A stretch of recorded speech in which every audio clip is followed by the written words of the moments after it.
बिस्मिल्लाहिर्रहमानिर्रहीम, अस्सलाम वालेकुम। Welcome to Arif cricket world YouTube channel और फेसबुक पेज पर भी आपका वेलकम। इस उम्मीद के साथ कि आप लोग बहुत ज़्यादा खैरियत से होंगे, तो सब्सक्राइब जरूर कीजिएगा जो पहली दफ़ा विजिट कर रहा है, और नोटिफिकेशन का आइकॉन ऑल पे इनेबल कर लीजिएगा ताकि आपको आने वाली क्रिकेट से रिलेटेड न्यूज़ अपडेट्स मिलती रहें। सबसे पहले Pakistan versus New Zealand second ODI आज था और उसका क्या हुआ ये आप सबको पता ही होगा, टाइटल देख के अंदाज़ा हो ही गया होगा।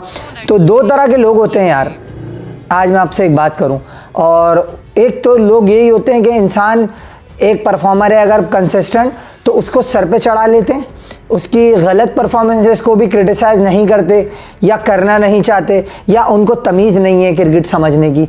एक तो ये हो गए लोग, और एक वो हो गए जो वो सही खेले जब भी और गलत खेले जब भी वो भी क्रिटिसाइज़ करते हैं। मगर पता है दोनों ही गलत हैं। दोनों इसलिए गलत हैं कि दोनों लोग हैं वो दोनों क्रिटिसिज्म तो कर रहे हैं, एक कर रहा है और एक नहीं कर रहा। तो जो नहीं कर रहा वो भी प्लेयर का नुकसान कर रहा है, जो कर रहा है वो भी प्लेयर का नुकसान कर रहा है। क्यों? क्योंकि वो उसकी गलती पे उसको नहीं बता रहा और वो उसकी गलती पे उसको अप्रिशिएट कर रहा है। तो दोनों ही गलत हैं।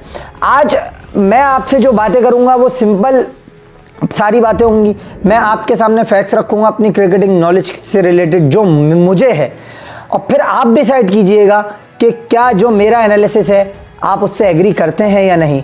क्योंकि देखें पाकिस्तान की टीम को आज डिमोलिश कर दिया न्यूजीलैंड ने। मतलब 79 रन से आप अपने घर पे अपने होम पे हार जाओ अगर, तो बचता फिर कुछ भी नहीं है आपके पास बात करने के लिए। तो ये कहानी है, इसके ऊपर ही बात करेंगे आज। और आपसे रिक्वेस्ट है कि चैनल को जो लोग पहली दफ़ा विजिट कर रहे हैं वो काइंडली सब्सक्राइब ज़रूर कर लें, और जो है क्या नाम है अपना पुराने व्यूवर्स हैं उनसे रिक्वेस्ट यही होगी कि वीडियो को लाइक ज़रूर करके पूरी वीडियो ज़रूर देखिए। अच्छा, स्कोर कार्ड आपकी स्क्रीन के ऊपर आ रहा होगा। पाकिस्तान ने 261 रन पे न्यूजीलैंड को रिस्ट्रिक्ट किया, जो कि बहुत ही अच्छा हुआ। Hats off to our bowling attack, specially Naseem Shah. First of all उसने पहले ओवर में ही विकेट हासिल कर ली, और उसके बाद जो है फिर क्या नाम है अपना नसीम शाह के बाद थोड़ी पार्टनरशिप लग गई केन विलियमसन, और उसके अलावा उस केन विलियमसन की पार्टनरशिप लग गई मेरे ख्याल में किसके साथ, टॉम लेथम के साथ लगी थी। तो केन विलियमसन की पार्टनरशिप लगी, और उसके बाद जो है वो नहीं, लेथम के साथ नहीं लगी थी। केन विलियमसन की जो पार्टनरशिप थी वो 180 और रन्स की डेवन कॉनवे के साथ वो जो पार्टनरशिप थी 181 रादर पार्टनरशिप थी, 181 182। तो उस पार्टनरशिप ने गेम को न्यूजीलैंड की तरफ मोड़ दिया पूरा। अब हमारे बॉलर्स को होश आया, नींद से जागे, फील्डिंग लैप्सेस हुए, सब कुछ हुआ, उसके बाद नींद से जागे, और जागने के बाद जो बॉलिंग मोहम्मद नवाज ने की है, you have to stand up and applause for that man, this man. और उसने जो है वो ज़बरदस्त किस्म की बॉलिंग की, और न्यूजीलैंड को मतलब in space of 9 deliveries he's got 3 wickets, and in space of 15 deliveries he's got his 4th one। तो मतलब फिर बचता कुछ नहीं है। जब आपकी 4 विकेटें लगा, फिर बची कुछ ही कसर जो थी वो उधर से नसीम और उसामा ने पूरी कर दी, फिर हारिस रऊफ ने भी पार्टी को ज्वाइन कर लिया।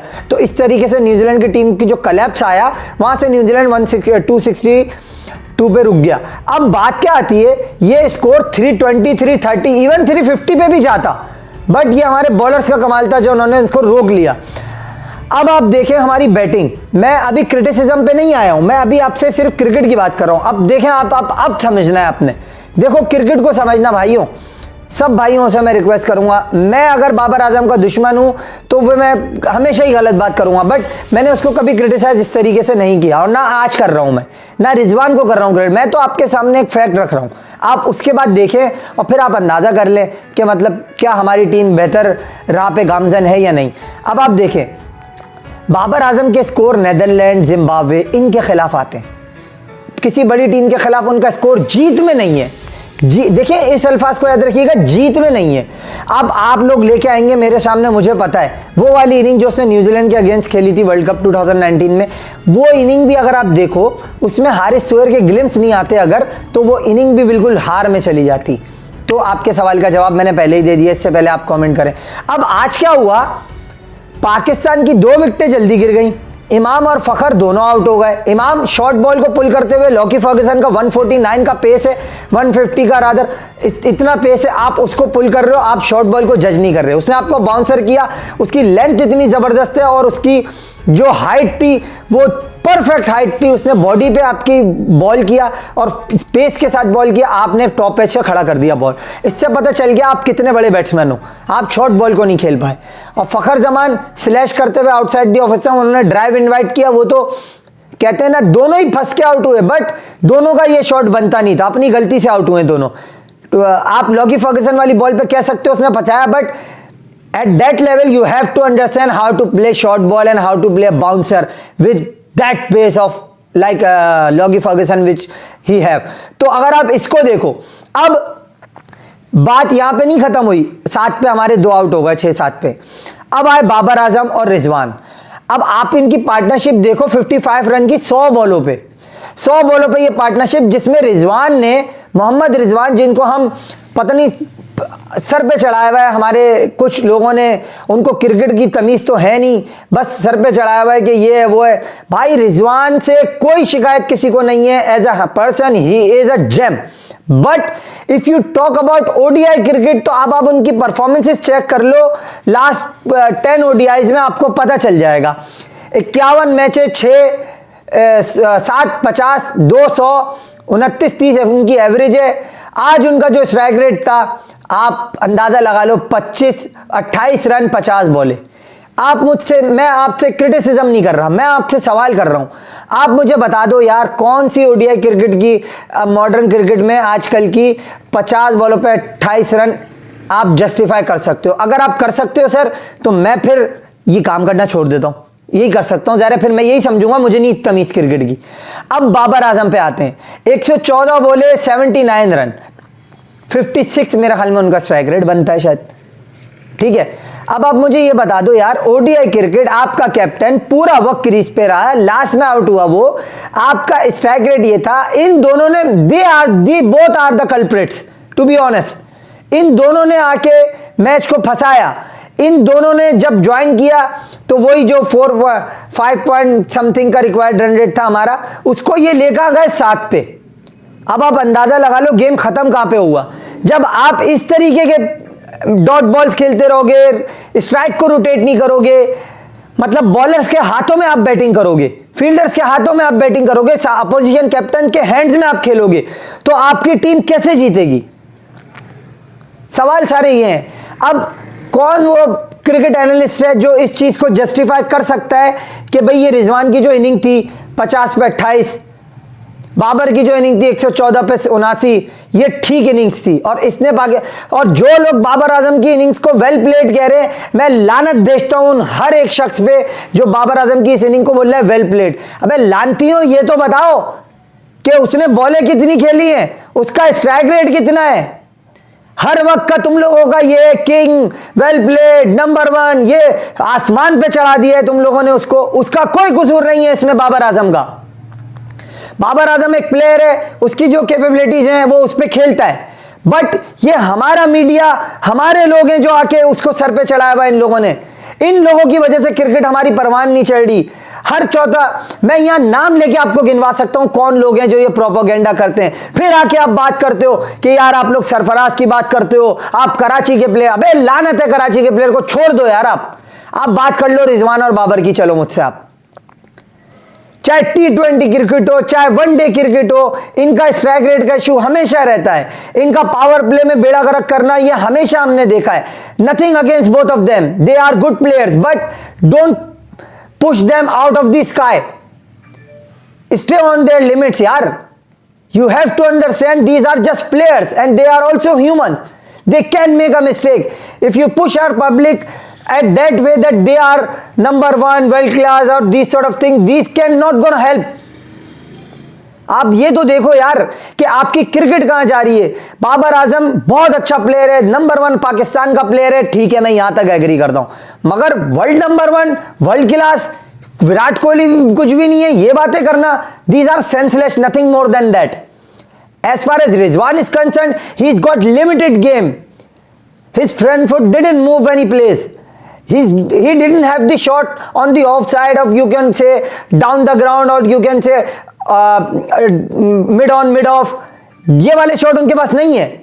Extra cover drive, square cut, upper cut, point के पास से जो डेलिकेट टच करते हैं वो, रैम्प शॉट, ये वाले शॉट नहीं है। स्वीप भी वो बहुत कम खेलते हैं। तो कहने की मकसद ये है, हर बॉल को आउटसाइड दी ऑफ स्टंप की बॉल को भी, शॉर्ट बॉल को भी, हर किस्म की बॉल को वो लेग पे लेके जाते हैं। तो इस तरीके से आप क्रिकेट नहीं खेल सकते। आपको एक ना एक दिन टीमें पकड़ लेंगी, जो रिजवान के साथ हो भी रहा है। जब उनको उनके आंख में बॉल मिलेगी जब तो वो अच्छा खेलेंगे, बट उनके आंख में बॉल नहीं मिलेगी, उनको डेवलप नहीं किया हुआ उन्होंने कोई ऐसा शॉट जो वो मनूवर कर सके बॉलर को। अब आप मुझे बता दें यार, ये पाकिस्तान की टीम मैच हारी नहीं है boss, to be very honest नहीं हारी मैच, ये मैच हरवाया गया है यार हमें। ये रिजवान और बाबर की पार्टनरशिप ने इतना प्रेशर डाल दिया हम लोगों के आने वाले बैट्समैनों पे कि वो प्रेशर से बाहर ही नहीं आ पाए और वो अपनी विकेट थ्रो करके गए फिर।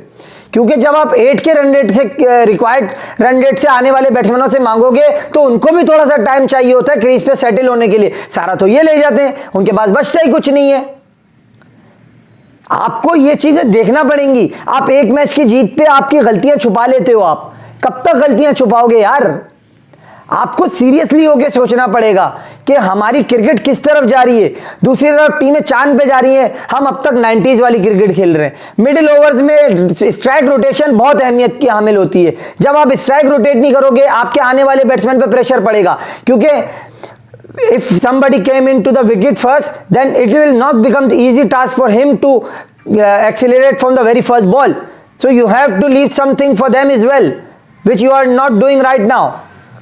You are taking too much delivery, so all the pressure is going to your middle orders or your lower middle orders to cope up with these types of situation, which they are not going to manage to do, because आपका इतना आप dot balls खेल लेते हो कि सारा pressure उन पे पड़ जाता है। ये बातों से बाहर आ जाओ यार। अपनी रैंकिंग, ये सब चीजें, ये सारी चीजें एलिमेंट हैं भाई, आप इनको डिनाई नहीं कर सकते। और बाबर आजम ने वसीम को जिस तरीके से रन आउट कराया, मतलब आज साफ यार मैं कहने पर मजबूर हूं, Babar Azam is a very good player. I like his game, I love him, I am a big fan of Babar Azam. I have got interaction with him as well. When I met him first time, I have captured a photo as well with him. You can all go on my Facebook page and watch that. But problem is, fans होना अपनी जगह, but जब criticism हम करते हैं तो इसका मतलब तनकीद बराए तनकीद कभी नहीं होता। हम इसलिए कहते हैं कि यार चलो बाबर आजम है, रिजवान है, हमारे प्रोडक्ट है, हमारे प्लेयर है। कोई और अगर इनको कहेगा हम खड़े होंगे सबसे पहले कि तू कैसे कह रहा है बे, हमारे प्लेयर हैं, हमारी प्रोडक्ट है, हम बोलेंगे उनको तू क्यों बोल रहा है। लेकिन हम एक तरीके से बोलेंगे, बहुत से लोग बहुत बदतमीजी से बोल रहे होंगे, बट मैंने एक तरीके से बात की। अब आप खुद फैसला करें कि इस तरीके से जब 100 बॉलों पे पार्टनरशिप लगेगी तो चेस की आप रिक्वायर्ड 100 पे किस तरफ चले जाएंगे। यही कहानी थी। पसंद आया वीडियो लाइक शेयर करें, चैनल को सब्सक्राइब करें। इजाजत दीजिए, अपना बहुत सा ख्याल रखिएगा। अल्लाह हाफिज़।